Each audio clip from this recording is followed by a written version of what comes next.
नमस्कार दोस्तों, LBM math के यूट्यूब चैनल पर आपका स्वागत है।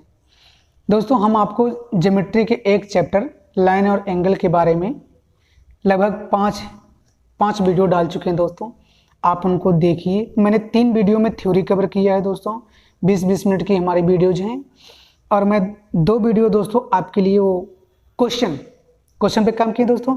डेली दोस्तों उसका हम कम से कम 20 या 30 मिनट का एक वीडियो डालते रहेंगे, जिससे आपकी क्वेश्चन की प्रैक्टिस होती रहे दोस्तों, लाइन और एंगल की। उसके बाद दोस्तों मैं एक और टॉपिक चालू कर रहा हूं दोस्तों, जिससे अर्थमेटिक का भी एक चैप्टर चालू हो दोस्तों। और ज्योमेट्रिक में चालू किया हूं दोस्तों, ये एडवांस मैथ का एक टॉपिक है। हम आपको अर्थमेटिक मैथ का जो है एक टॉपिक चालू करते हैं दोस्तों। तो दोस्तों, हम आपको इस नए श्रृंखला में दोस्तों हम आपको पढ़ाएंगे नंबर सिस्टम, संख्या पद्धति। दोस्तों, संख्या पद्धति एक ऐसा चैप्टर है जिसका हर जगह यूज है।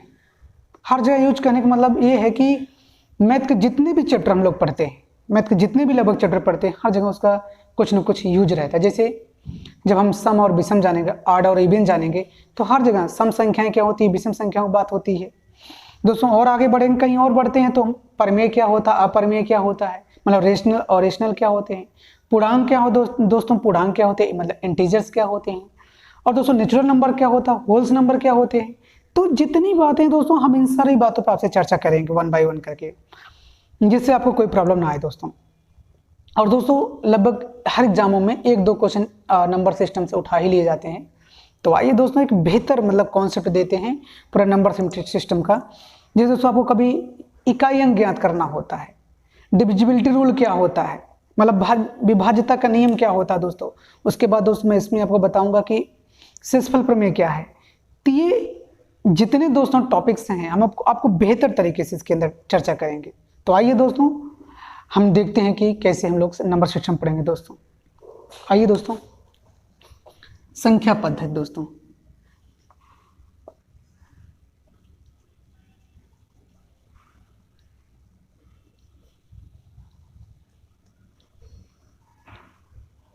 नंबर सिस्टम दोस्तों, अगर सिस्टम की बात करें, नंबर तो आप तो जान ही रहे, नंबर माने संख्या है। सिस्टम माने क्या होता है दोस्तों, सिस्टम की हिंदी पद्धति है।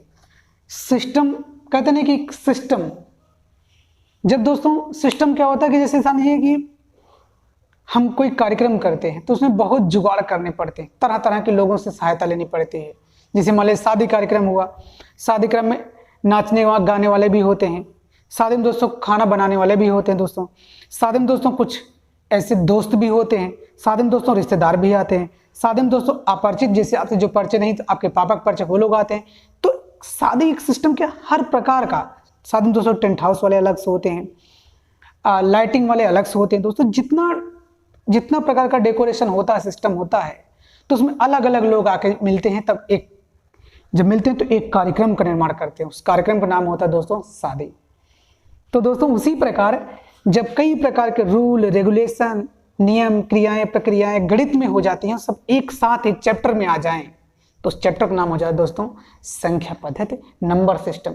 मतलब ऐसा सिस्टम माने, अगर दोस्तों हम कहें बारात, अगर हम बारात की बात करें तो बारात आदमियों की नहीं है, किसी रिश्तेदारों या किसी सिस्टम की नहीं है, बाहरी दुनिया में हम लोग जो देखते हैं व्यवहार में, वो नहीं है, एक गणित की दुनिया का है ये, मतलब नंबरों की बारात है।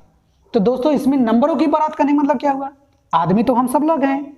जब कोई शादी होती है तो उसमें आदमी तो सब लोग हैं ना, लेकिन उसी में से कोई बाराती है, बाराती भी आदमी है, घराती भी आदमी है, खाना बनाने वाले भी आदमी है, लाइटिंग वाले भी आदमी है, और जिसकी लड़की की शादी पड़ी वो भी आदमी है, जिसकी शादी उधर से हो रही वो भी आदमी है। तो मतलब एक प्रकार से सब जितने सब मानव ही हैं, कोई बाहरी नहीं है, लेकिन बस उसमें रिलेशन के नाते वो सब अलग अलग है। तो उसी प्रकार दोस्तों नंबर होगा, जो संख्याएं सब वही संख्याएं हम चर्चा करेंगे दोस्तों, 0 1 2 3 से लेकर कहां दोस्तों 9 तक। लेकिन इसी 0 से और 9 के बीच में कोई सम है, कोई विषम है, कोई पूर्णांक है, कोई परमेय है, कोई अपरमेय है। जितनी प्रकार की संख्याएं बनेंगी, लाख करोड़ अरब खरब जो भी कुछ बनेंगी, शेषफल चाहे प्रमेय पढ़ाएं, मतलब चाहे रिमाइंडर थ्योरम पढ़ाएं, चाहे जो भी गणित का रूल बताएं, उन सब में एक प्रक्रियाएं होती दोस्तों। उन सारी प्रक्रियाओं को, जिससे मैथ का एक बेहतर रिस्पांस हो सके, उन सबको जो है कलेक्ट करके रखा गया है। तो आइए दोस्तों नंबर सिस्टम में काम करेंगे, वन बाय वन चीज़ आपको बताने की कोशिश करते हैं दोस्तों।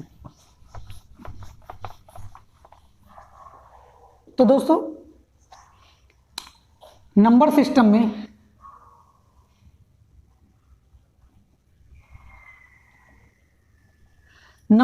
दोस्तों हम लोग कई तरह की पद्धतियां पढ़ते हैं नंबर सिस्टम में। जैसे संख्या पद्धति में कई पद्धतियां हैं।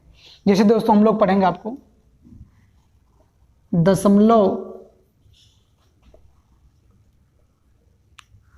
पद्धति, इसी को दोस्तों बोलते हैं डेसिमल सिस्टम। और दोस्तों अगर और बात करें तो दोस्तों इसमें पढ़ेंगे हम लोग द्विआधारी पद्धति,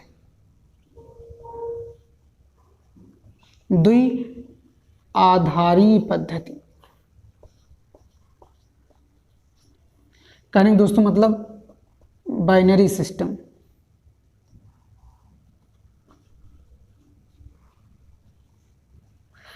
तो दोस्तों नंबर सिस्टम हम लोग एक पढ़ेंगे दशमलव पद्धति, एक पढ़ेंगे द्विआधारी पद्धति, और दोस्तों भी होते हैं जैसे ऑक्टा डेसिमल सिस्टम। दोस्तों इसी प्रकार हम लोग पढ़ेंगे दोस्तों क्या ऑक्टा पद्धति से दोस्तों हेक्सा डेसिमल सिस्टम। लेकिन दोस्तों इसमें सबसे अगर कोई महत्वपूर्ण बात की जाए तो हमारे पास दोस्तों कौन है, दशमलव संख्या पद्धति। तो दोस्तों ज़्यादा करके ये पढ़ेंगे, 90% हम यही पढ़ेंगे। 90 क्या, अगर बात करें 95% यही पढ़ेंगे, 5% दोस्तों इसको पढ़ेंगे और इन सबको नहीं पढ़ेंगे क्योंकि दोस्तों ये हम लोगों के सिलेबस में नहीं है। तो आइए दोस्तों 95% दशमलव पद्धति पढ़ते हैं। ठीक है दोस्तों, मतलब डेसिमल सिस्टम।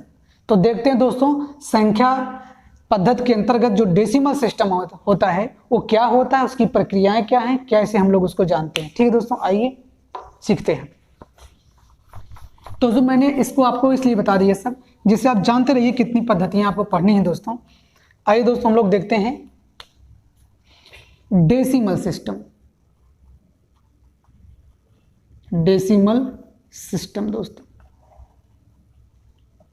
दोस्तों डेसिमल सिस्टम इसका नाम क्यों कहा जाता है, क्योंकि डेसिमल सिस्टम दोस्तों सिर्फ 10 डिजिट होती हैं, 10 डिजिट होती हैं, 10 संख्याओं, क्योंकि इन 10 अंकों से बनी कोई सी संख्या जो है इसके अंतर्गत दोस्तों 10 अंक लेंगे, उन्हीं 10 अंकों के आधार पर सारे सिस्टम बनाए जाएंगे।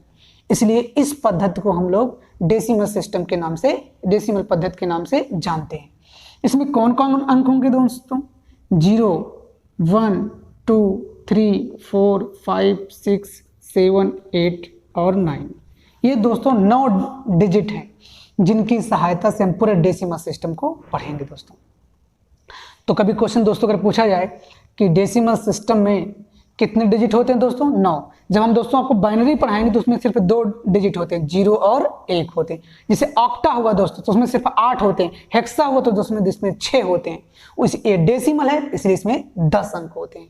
तो आइए दोस्तों जितनी चीजें पढ़ेंगे वो इन्हीं अंकों पर आधारित होगा। तो आइए दोस्तों आगे देखते हैं।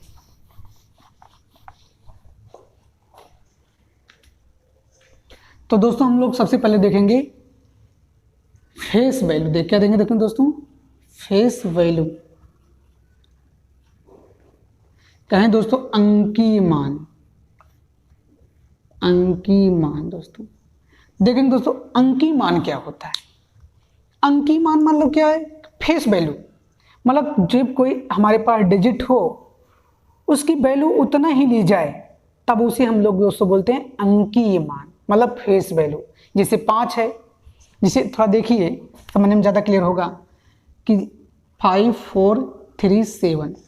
तो अगर दोस्तों हम बात करें ये इकाई है, दहाई, सैकड़ा और फिर हजार। ये जो दोस्तों हम जानते हैं कि अगर हम पढ़ेंगे इसको 5437 पढ़ेंगे तो 400 पढ़ते हैं इसको दोस्तों, मतलब 400 पढ़ते हैं। तो 4 है लेकिन उसकी वैल्यू 4 या 4 नहीं है, 400 स्थान का कारण उसकी वैल्यू बढ़ जा रही है। लेकिन दोस्तों ये जो फेस वैल्यू की बात करेंगे तो 4 है तो उसकी वैल्यू हमेशा क्या रहेगी, 4। जैसे एग्जांपल में बात करें, देश के प्रधानमंत्री नरेंद्र मोदी हैं, वो एक आदमी हैं, उनकी उम्र के बहुत आदमी हमारे देश में हैं, लेकिन जितनी व्यवस्था, जिस सिक्योरिटी में प्रधानमंत्री नरेंद्र मोदी रहते हैं उस सिक्योरिटी सबको नहीं मिलती है। क्यों? क्योंकि उनकी एज के बहुत व्यक्ति हैं, उनसे बूढ़े भी व्यक्ति बहुत हैं, उनको इसलिए मिलती क्योंकि वो किसी स्थान पे हैं। उस स्थान के कारण, जैसे सैकड़े के स्थान पे होने के कारण इस 4 की वैल्यू 400 हो गई है, तो 4 अंक की मान 400 हो गई। अब देखो 5 है तो 5 है, लेकिन 1000 का स्थान पर वैल्यू 5000 हो गई। लेकिन दोस्तों कुछ ऐसे स्थान हैं जहां नरेंद्र मोदी की जो वैल्यू है वही गांव में रहने वाले एक साधारण व्यक्ति की भी वैल्यू उतनी है। एग्जाम्पल, जब हम वोटिंग करते हैं दोस्तों, जब इलेक्शन आता, चुनाव करते हैं, तो एक वोट की जो कीमत श्री आदरणीय माननीय नरेंद्र मोदी जी की है, वही एक वोट की कीमत दोस्तों हमारी भी है या आपकी भी है। आपकी अगर एक वोट से कोई जीत और हार सकता है तो नरेंद्र मोदी के भी एक वोट से हार या जीत सकता है। तो दोस्तों जो इलेक्शन है, जो निर्वाचन है, इसमें पद्धति में हर कोई इंसान बराबर है, चाहे राष्ट्रपति हो, चाहे प्राइम मिनिस्टर हो, चाहे कोई कैबिनेट मंत्री हो, चाहे कोई मंत्री हो। तो वोटिंग में ऐसी व्यवस्था नहीं है दोस्तों। तो वही प्रकार दोस्तों गणित में भी है, एक ऐसी पद्धति कि पोजीशन के हिसाब से मान सम्मान बढ़ जाए। लेकिन कुछ ऐसी ही पोजीशन है जैसे फेस वैल्यू, आदमी तो आदमी ही है, लेकिन यह फेस वैल्यू कहता है कि भाई नहीं, यहां पद की हम गरिमा नहीं देंगे, हम जो व्यक्ति है उस व्यक्ति की ही गरिमा देंगे। जैसे 5 4 3 8, तो दोस्तों मैं कहूं कि जैसे 8 है, 8 की जो अंकीय मान है, जो फेस वैल्यू है, जो फेस वैल्यू कितनी होगी दोस्तों, 8 ही होगी। मैं कहूं 3 की फेस वैल्यू कितनी होगी दोस्तों, वो कहेंगे दोस्तों 3 है ना। अगर दोस्तों होता तो अगर इकाई पोजीशन के हिसाब से बात करें तो दहाई वाले स्थान पे है तो इसकी वैल्यू 30 हो जाती, लेकिन अंकीय मान है तो इसी दोस्तों 3 ही रहेगी। मतलब वहां पे बात है पद को नहीं जोड़ा जा रहा है, पद तो जो दहाई का स्थान पद को नहीं लिया जा रहा है। जैसे 4 की बात करें दोस्तों, ये सैकड़े का स्थान पे है तो सैकड़े मतलब 400 इसकी वैल्यू हो जाएगी ना। लेकिन दोस्तों यहाँ पे सिर्फ कितनी होगी, इसकी अगर फेस वैल्यू की बात करें दोस्तों 4 ही होगी, क्योंकि हम पद नहीं ले रहे हैं, हम सिर्फ पोजीशन नहीं ले रहे हैं, बस उस व्यक्ति को ही ले रहे हैं सिर्फ। ये 5 देखिए, 5 का फेस वैल्यू क्या हो जाएगा दोस्तों, 5 ही होगा। तो दोस्तों जब कभी फेस वैल्यू की बात करें, अंकीय मान मतलब उस अंक का मान ही कितना है, बस 5 है तो 5 है, 4 है तो 4 है, 3 है तो 3 है, 2 है तो 2 है, 8 है तो 8 है, जो भी होगा, मतलब कोई प्रॉब्लम आपको नहीं होनी चाहिए। आइए दोस्तों, उम्मीद करते हैं फेस वैल्यू समझ में आई होगी। एक और वैल्यू आपको दिखाते हैं दोस्तों कभी क्वेश्चन पूछेगा कि फेस वैल्यू क्या है, तो आपको जैसे पूछ ले कि 5788 में, या दूसरा अंक चेंज कर दे रहे हैं, 82 में फेस वैल्यू बताओ। फेस वैल्यू किसकी, अगर फेस वैल्यू पूछे कि 5 की बताओ, 5 की क्या होगी दोस्तों, तो 5 की दोस्तों कितनी हो जाएगी फेस वैल्यू, तो फेस वैल्यू दोस्तों 5 ही होगी। कोई दिक्कत? आइए दोस्तों अब हम दोस्तों पढ़ेंगे स्थानीय मान। स्थानीय मान करेंगे मतलब दोस्तों क्या है, एक तो फेस वैल्यू हो गई दोस्तों, इसे बोलते हैं दोस्तों प्लेस वैल्यू। क्या बोलेंगे दोस्तों, प्लेस वैल्यू, स्थानीय मान। अब देखो दोस्तों यहां स्थान की बात हो रही है, मतलब पोजीशन, मतलब प्लेस की बात हो रही है कि कौन किस पोजीशन पे, उसके हिसाब से उसके मान बढ़ेंगे और घटेंगे। एग्जांपल्स जैसे मैं 5 4 3 8 की बात करें, जो अगर मैं कहूं कि जो 8 है, ये देखिए दोस्तों इकाई वाले स्थान पे है, ये दहाई वाले स्थान पे है, ये सैकड़े वाले स्थान पे है, ये हजार वाले स्थान पे है। तो दोस्तों अगर मैं कहूं कि 8 की जो प्लेस वैल्यू है वो कितनी होगी दोस्तों, 8 ही होगी। अगर मैं कहूं कि 3 की जो प्लेस वैल्यू है वो कितनी हो जाएगी दोस्तों, ये दोस्तों दहाई का स्थान पे है ना, तो इसकी वैल्यू 10 गुना बढ़ जाएगी। मैंने वही कहा कि नरेंद्र मोदी पद के कारण उनको इतनी सिक्योरिटी मिलती है, जबकि उनकी एज के बहुत से व्यक्ति गांव में रहते उनको सिक्योरिटी क्यों नहीं मिलती? क्योंकि उस पद की गरिमा है, प्रधानमंत्री पद की गरिमा है, इसलिए उनको मिलती है। मतलब उस प्लेस की, उस पोजीशन की के कारण उनकी वैल्यू इतनी ज़्यादा है कि उनके पीछे या उनके साथ इतनी सिक्योरिटी, इतनी चीज़ें लगी रहती हैं। ये देखो, ये 3 था और दहाई का स्थान पहुंचा था, तो 3 अंकी मान तो 3 है, लेकिन उस दहाई के स्थान में पहुंचने के कारण इसकी वैल्यू 10 गुना बढ़ गई। दोस्तों 4 हुआ तो 4 की प्लेस वैल्यू क्या हो जाएगी? सॉरी, इसकी दोस्तों 30 हो जाएगी। तो इसकी कितनी हो जाएगी दोस्तों प्लेस वैल्यू? तो 400 हो जाएगी। मतलब 4 गुणे दोस्तों अगर देखा जाए तो 4 गुणे 100, क्योंकि सैकड़े का स्थान पाए तो हो जाएगी दोस्तों कितना? 400। वही हाल यहाँ भी था दोस्तों, 10 मतलब कितना? 30। अगर मैं दोस्तों कहूँ 5 की प्लेस वैल्यू क्या हो जाएगी दोस्तों? कितना हो जाएगी? 5 इंटू कितना? 1000 का स्थान पे 1000 गुना बढ़ जाएगी। कितना हो जाएगी? 5000 दोस्तों। उम्मीद करते हैं दोस्तों स्थानीय मान निकालना आपको, अगर ये प्लेस वैल्यू कभी पूछे दोस्तों आप निकाले जाओगे। जिसमें मैं पूछूं 7, 8, 9, 3 में 8 की प्लेस वैल्यू क्या होगी? क्वेश्चन मार्क दोस्तों। तो दोस्तों 8 की प्लेस वैल्यू क्या हो जाएगी? तो सैकड़े का स्थान पर दोस्तों, तो 8 गुणे दोस्तों कितना? 100। कितना हो जाएगी? 800। ये दोस्तों आंसर हो गया, 800 होगी। कोई दिक्कत दोस्तों? चले आगे।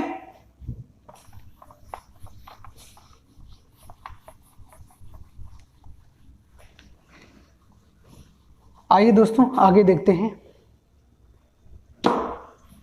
एक दोस्तों नोट करके खास बात है, नोट कर खास बात क्या है दोस्तों?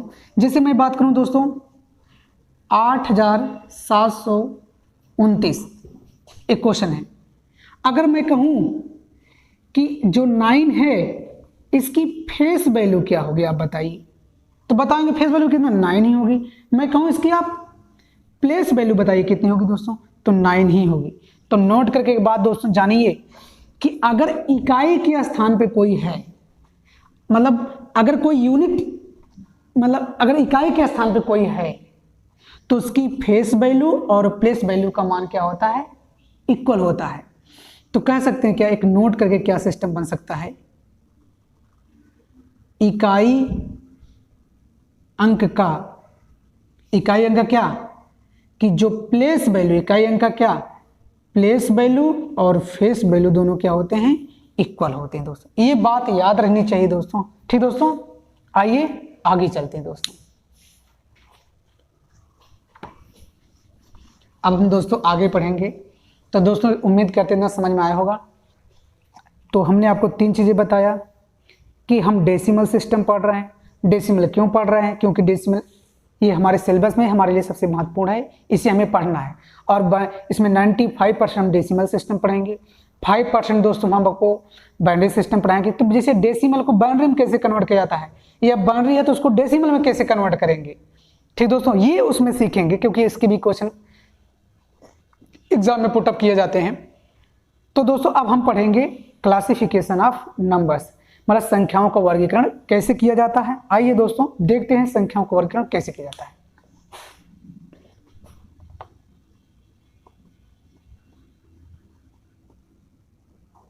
संख्याओं का वर्गीकरण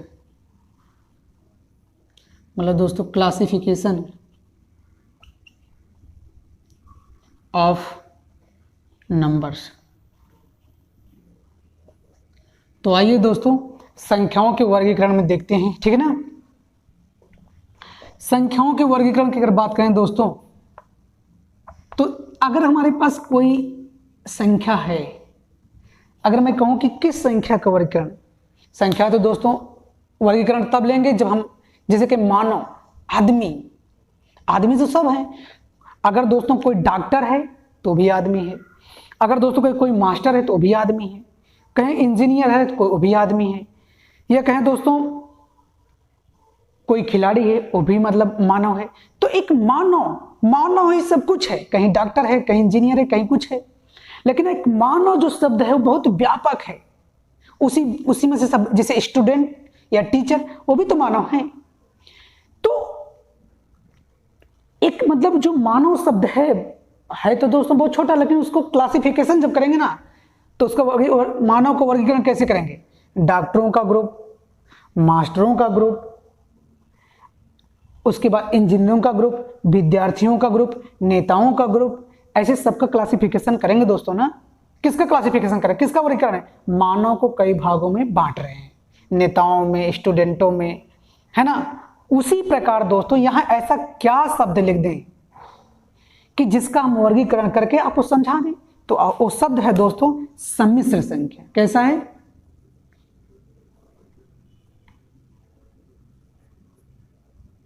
सम्मिश्र संख्या। और इसी के दोस्तों अंग्रेजी में बोलते हैं कॉम्प्लेक्स नंबर।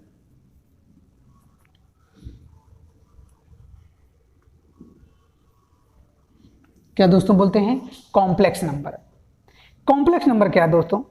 दुनिया की जितनी संख्या है, पूरी दुनिया की बात कर रहे हैं, मतलब इस धरती पर या कहीं भी अगर कुछ जानकारी गणित में जुटाई गई है तो वो सारी संख्याओं की बात करें तो वो किस में सब समाहित है? वो है कॉम्प्लेक्स नंबर। इसी में सब कुछ है, मतलब जितनी संख्या है सब किस में है? कॉम्प्लेक्स नंबर में है। तो अब बच्चे मानव है, मानव में ही सब कुछ है, डॉक्टर, इंजीनियर, मास्टर मास्टर सब उसी में है। उसी प्रकार दोस्तों ये कॉम्प्लेक्स नंबर है, इसी में से निकालेंगे। इसमें से निकालकर दोस्तों दो भागों में डिवाइड करेंगे। समी संख्याओं को दोस्तों मुख्य रूप से दो भागों में डिवाइड करेंगे। एक है दोस्तों हमारे पास क्या? वास्तविक संख्या। वास्तविक संख्या दोस्तों बात करें रियल नंबर, और दोस्तों एक और बात करेंगे आपसे, दूसरा पार्ट इसका, ये पहला पार्ट है, या इसको दोस्तों हम ए और बी कह सकते हैं। ए और बी वाला पार्ट है दोस्तों काल्पनिक संख्याएं। काल्पनिक संख्याएं, इसी को दोस्तों कहते हैं इमेजिनरी नंबर।